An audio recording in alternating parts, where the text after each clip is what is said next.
Preston Smith. It's a little bit about, I'll let him explain it, but a bit about warehousing and logistics and maybe some of the things you should watch out for. And I would say Preston's working for a company or president of a company called CDDI, which is doing a lot of investigation work. So always something interesting. Preston, thank you for coming. And I'll go ahead and start, but my presentation will come up in a minute. I'm sure. My name is Preston Smith. I'm a licensed investigator, licensed detective in Poland. We conduct risk intelligence throughout the region. We probably do 40, 50 assignments a year. We work for some of the name law firms in Poland and not only, and we cover throughout the region. Sooner or later, my presentation will come up, but what I'm going to talk about today, and this gets into something you may be a little bit shocked, a little bit surprised. We're going to get into actually social engineering, product diversion, the realities and the cost. And you know, that just kind of wasn't it. So I went on to Bing, if it's going to work, is anything going to work today? Oh, there we go. Social engineering, product diversion, the realities and the cost. That's the same one. There we go. Social engineering, product diversion, and the flood of narcotics. And you're going, what? And you know what? I thought, that's still not really the gist of it. There you go. And you know why? Because I'm hitting cases that are actually scaring us. Now, some of you are going to think, well, this isn't going to apply to us. I'm going to show you exactly how it does, even if you have a modern logistics park with cameras everywhere, security service. Believe me, I've seen it. I've dealt with it. I know what you have. But before we get to that, you know, you guys, you already know about me. You know a little bit about me. We'll skip this part, blah, blah. You know what happens when people call me? They always want to have a meeting. They say, can you tell us about you? Because I don't really know that much. You didn't even read the website. So I don't think you're going to read this. So I'm going to skip to social engineering, product diversion, and narcotics. Now, the reason I'm talking about social engineering is because it's part of what gets people in trouble. But the first thing, in order to show you this is my website, okay? I'm going to show you something. You got to take out your phone, type in cddi.pl real quick. So everybody take out your phone. It'll take just a second. Take a second. Then that way I can show you guys. Oh, man, you guys. If I were evil, that is social engineering. I just busted you. It's also good marketing. You see my website.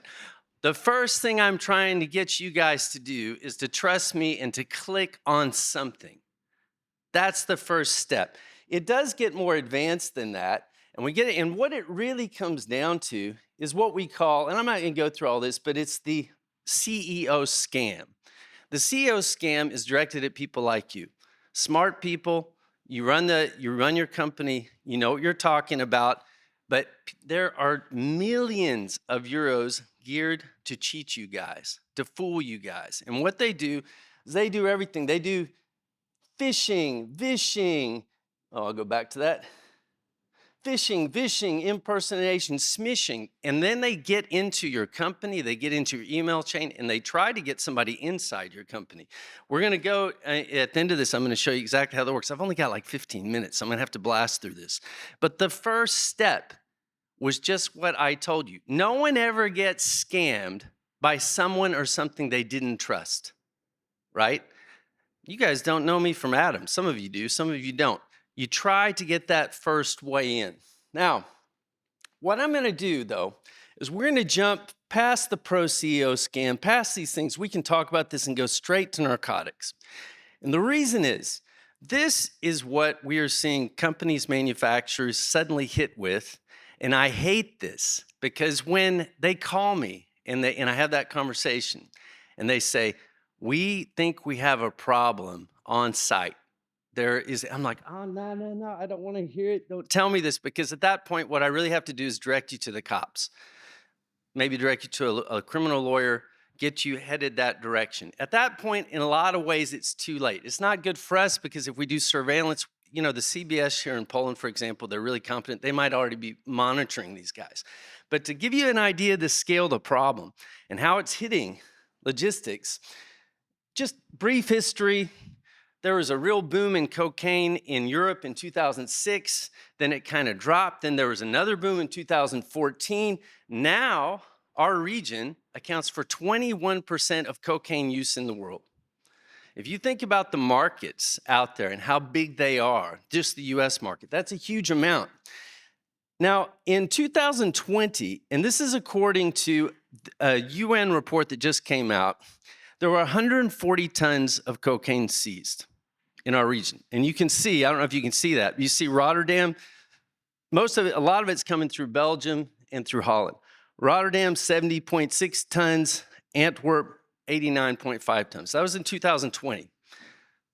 This is an incredibly large amount of cocaine. We're talking about $1 billion market.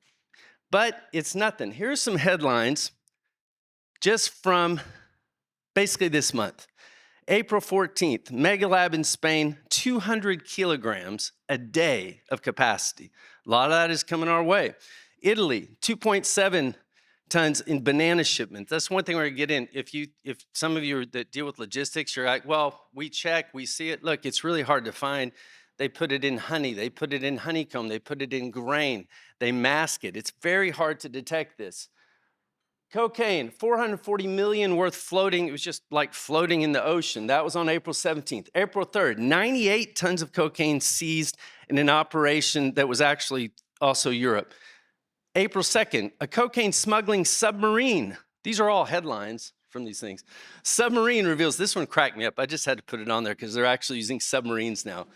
Portuguese police, 4.5 tons of cocaine. But look at this last one. February 15th, Belgian police seized 4,000 kilograms of cocaine thanks to a navigation app. This is flooding this market. We're getting hit with it again and again. We just dealt with a big problem in the Czech Republic where we had to direct it to basically the Secret Service, to the police there. We've seen it again here, and it's not something that we can actually ignore. And in Poland, and you think, well, okay, what about here? Well, in Poland, these are just now. These are just these recent headlines. 5.8 tons of narcotics seized. That was actually just 2 weeks ago. May 22nd, another pot plantation. April, they arrested 15, 2.2 tons of marijuana, worth 170 million, 8.7 tons of hash, 350 million, 942 kilograms of cocaine. Now, you saw those stats from 2020 when the UN was already freaking out. We're talking 140 total tons, okay? Now, how does this actually transfer to you guys? Oh, whoops, wrong way. If anybody uses this thing, it's actually backwards. It is that button should go forward, that button. Now, product diversion, narcotics, and warehousing risk, what we're getting to. I'm gonna show you right now. Now, a lot of times this problem is hitting manufacturers. What happens is they've got storage on their site, and suddenly they realize there's something wrong there. We had one where there's like the storage was constantly in renovation, and the vice president asked us if we'd take a look at it, and there was a problem there. I don't want to get too much into the details, but we're also seeing the way they're hitting logistics parks, even modern parks. Now, I can't show you one from Poland, not with this crowd in there, because you probably recognize which one I'm talking about. So I'm going to show you a product diversion one that still works in the same fashion. We had a situation where there was a Polish company that, using social engineering and getting somebody into the company, they hacked into the email chain and they diverted the product. We followed the trucks because, unfortunately, it happened before a weekend, a long weekend. The CEO said, yeah, we know that client. Let's go ahead and book it. Well, it turned out that when they checked, the money didn't come through. The money didn't come through. They followed the trucks. I'm going to skip forward so we can blast through this. And it went to a modern logistics park in the UK, okay? And you say, well, how's that gonna work? Because then everybody's gonna be on camera. But this is the trick. This is what they do. If you're dealing with a manufacturer, it's not like they just are gonna send their product anywhere. There has to be a destination. As you guys know in logistics, trucking routes, you know, the trucker can't just drive wherever he wants. He's got to go to a destination. So what they do, what a criminal gang will do, is they will book it to a destination, to a warehouse, a legitimate, internationally known warehouse, but they corrupt the guards in front of the warehouse, pay them off. They literally drive right up in front of the parking. That's when the other vans show up, and they unload everything, and they divert it all. And you say, well, how often does this happen? When we did this one, at this time, there were 7 other Polish manufacturers hit with the same group. Now, if I go forward, and you'll see, this is where everything really went. Now, when the products went there, we actually talked to the UK police. The local police were like, we're not going there. Those guys are scary. Seriously, that's what they said. So now what do we do? So we went to the serious fraud squad. We went to higher levels. No one wanted to do anything because they were inundated with this. We had to hire a lawyer to go and say, we are actually going to sue you guys if you don't get somebody out there. In the meantime, we did surveillance, and you'll see who these guys are. Those are the guys. These are the guys that were ripping off everything from Poland. And you're like, really? You're like, yeah, because what they did is they broke into the email chains, they paid off workers inside a major company, and they started diverting trucks.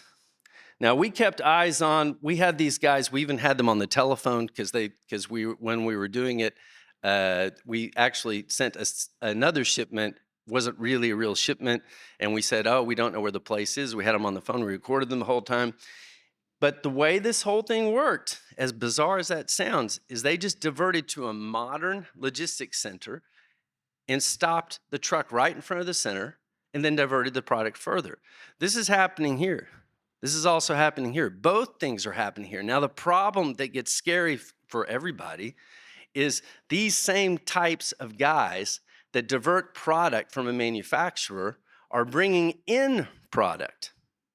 Right? It goes both ways. And that product they were bringing in, we were seeing more and more often, is cocaine. So I know this wasn't exactly how you expected to start the day, but the lesson is you got to vet your people. Actually, I'm going to jump that because I don't want you to see those guys. You got to vet your people. You got to find out who you're working with. That's everything from your workers, your security, who is actually doing the trucking, and you got to see what's really up, because when it happens too late, well, again, it's no business for me, and it's just tons of trouble. If I told you the rest of the story and what this company had to deal with, both in England and here, and the endless problems they had, that actually is kind of frightening, just because of the cost. And I don't like to see that. Like I said, there's no upside for me either in our business. What we want to do is get in there and help you run your business safely before any of this even starts. Otherwise, hang in there, and hope it's an interesting conference.